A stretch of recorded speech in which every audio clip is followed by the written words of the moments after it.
장영입니다. 창원지검 거창지청은 6.2 지방선거를 앞두고 지역 유권자들에게 선물을 보낸 혐의로 적지 않은 파장이 예상됩니다. 중국은 이르면 오늘 중으로 다이빙거 외교 담당 국무위원을 특사 자격으로 북한에 파견할 가능성이 높은 것으로 알려졌습니다. 육자 예비회담의 개최를 해법으로 천명한 중국이 본격적으로 중국식 중재 외교에 나선 가운데 구체적으로 어떤 성과가 나올 수 있을지 주목되고 있습니다. 베이징에서 MBC 뉴스 김경태입니다. 중국이 압력을 가해 북한을 굴복시킬 수 있다는 것은 환상이며 중국이 강경책을 쓰면 북한이 온순해질 것이라는 건 역시 서방 세계의 가소로운 논리라고 중국 관영신문이 비난했습니다. 중국 공산당 인민일보의 자매지인 환구시보는 중국이 평양에 압력을 가해 굴복시킬 수 있다는 환상을 버려야 한다며 이같이 주장했습니다. 중국은 또 외교부 대변인의 정례 브리핑을 통해 현 정세에서 한반도 문제는 대화와 협상의 궤도로 돌아가는 것이 중요하고 긴박하다며 육자회담 수석대표 긴급협의 건의를 재고하라고 거듭 촉구했습니다. 러시아 정부는 북한의 연평도 포격 사건과 관련해서 한반도 위기 상황을 정치 외교적 방법으로 해결해야 한다고 강조했습니다.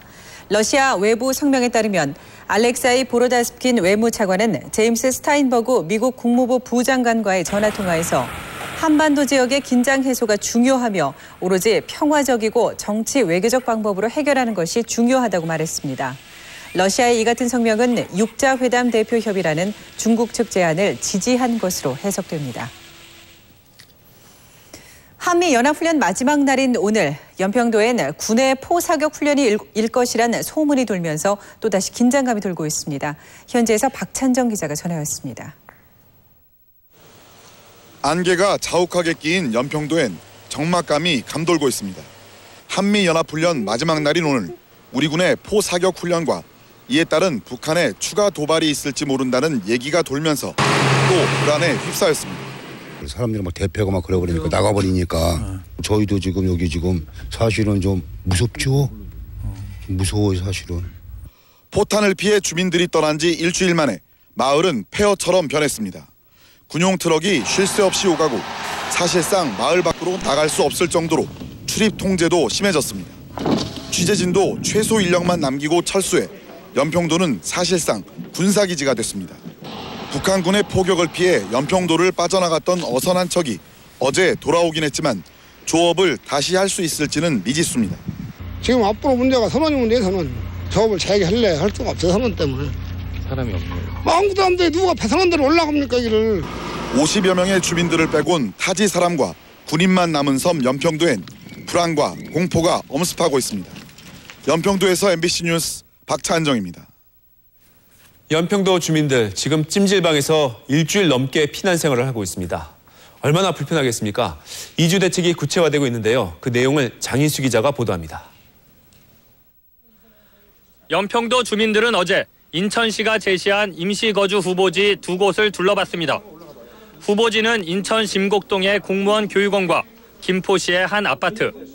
자신들이 수개월간 살게 될 곳을 둘러보는 눈썰미는 꼼꼼했습니다. 찜질방보다는 훨씬 낫다, 이거. 찜질방보다 낫죠. 건강도 그렇고 일단 어르신들이 아침 저녁으로 운동할 수 있는 공간이 있잖아요, 여기가. 둘러본 주민들의 의견은 엇갈렸습니다. 빨리 옮기고 싶다면서도 교육원은 협소하다는 점을, 김포의 아파트는 너무 멀다는 점을 마음에 들어하지 않았습니다. 우리 지금 저 찜질방에 한 1000명이 있다고. 근데 여기서 살아니 이 밑에. 주민들이 협의를 거쳐 임시거처를 결정하게 되면 인천시가 이주를 돕게 됩니다. 인천시는 임시거처에 최소 3개월간 머물 수 있도록 하고 관계기관과 협의를 거쳐 생활비와 관리비 등을 지원하겠다는 계획입니다. 부서진 가옥에 대한 복구 계획도 마련되고 있습니다. 행정안전부는 주택 복구비를 자연재해로 집이 부서졌을 때보다 많이 지원하는 방안을 추진 중입니다. 이에 따라 자연재해로 주택이 완파됐을 때 받는 900만 원과 반파됐을 때 받는 450만 원보다는 많은 주택 복구비를 받게 될 것으로 보입니다. MBC 뉴스 장희수입니다. 북한의 노동당 기관지 노동신문은 수천 대의 원심 분리기를 갖춘 현대적인 우라늄 농축 공장이 가동되고 있다고 밝혔습니다. 조선중앙통신에 따르면 노동신문은 평화적 핵에너지 개발 이용은 세계적인 추세라는 제목의 글에서 현재 경수로 건설이 활발히 벌어지고 있고 그 연료 보장을 위해 우라늄 농축 공장이 돌아가고 있다며 이같이 말했습니다. 미국의 핵 전문가 해커 박사가 지난달 우라늄 농축 시설을 둘러봤다고 전했지만 북한 당국이 원심 분리기 가동을 밝힌 것은 이번이 처음입니다. 위키리크스가 폭로한 내용을 보면은 북한과 관련된 사항이 적지 않습니다. 하지만 미국은 물론 중국도 실제 북한의 도발 정보에는 어두웠던 것으로 나타나고 있죠. 북한에 대한 정보 부족이 심각하다고 미국 언론이 지적하고 있습니다. 워싱턴에서 이재훈 특파원이 보도합니다. 위키리크스가 폭로한 북한 관련 기록들 가운데 천안함 사건이나 우라늄 농축, 연평도 포격 등 북한의 공격 행위를 예고한 문건은 하나도 없었다고 뉴욕타임스가 보도했습니다. 이 신문은 지난 2월 한국 고위 외교관과 스티븐스 주한 미 대사와의 오찬 회동 후 한 달 만에 천안함 사건이 터졌으며 지난달에는 북한의 우라늄 농축에 이어 연평도 포격이 발생했지만 북한 관련 어느 전문에서도 이 같은 공격 행위를 사전 예고한 대목은 없었다고 지적했습니다. 뉴욕타임스는 심지어 중국조차도 북한 관련 정보에 어두운 것으로 나타났다며 세계가 여전히 북한에 대해 추측만 하고 있다고 전했습니다. 이 때문에 북한의 폐쇄성과 북한에 대한 정보 부족이 심각한 상황이라고 이 신문은 지적했습니다. 한편 미국 정부는 위키리크스 사이트 설립자인 줄리안 어센지에게 간첩법을 적용해 처벌하는 방안을 검토 중인 것으로 알려졌습니다. 위키리크스 측은 기밀 폭로 이후 사이트에 대한 사이버 공격이 증가하고 있다면서 비록 사이트가 다운되더라도 뉴욕타임스와 가디언 등 언론사에 배포한 기밀 문건들은 계속 공개될 것이라고 밝혔습니다. 워싱턴에서 MBC 뉴스 이재훈입니다. 한미 양국이 FTA 합의에 실패한 지 20일 만에 다시 추가 협상에 들어갔습니다. 협상 첫날 양국 협상단은 표정이 매우 굳어 있었다고 취재기자가 전해왔습니다. 현지에서 이호인 특파원입니다. 한미 FTA 추가 협상이 우리 시각으로 어젯밤 자정부터 이틀간의 일정으로 시작됐습니다. 회담에 앞서 기자들과 만난 김정은 통상교섭본부장은 북한의 도발로 동맹이 중요한 시점이지만은 경제적 이익 균형을 지키겠다고 말했습니다. 그리고 서로의 어떤 호혜적인 어떤 이익의 균형이라 할까요? 그런 것들이 마련이 되는 게 우선 제일 중요하다고 봅니다. 민 노출을 하면서 양국 협상단은 각자의 입장을 제시하며 서로의 의중을 탐색한 것으로 전해졌습니다. 오전 회담을 마치고 나온 협상단은 굳은 표정으로 아무런 대답도 하지 않은 채 각자의 회의실로 돌아갔습니다. 김정은 본부장은 소고기 분야는 결코 협상의 의제가 될 수 없다고 못 박았습니다.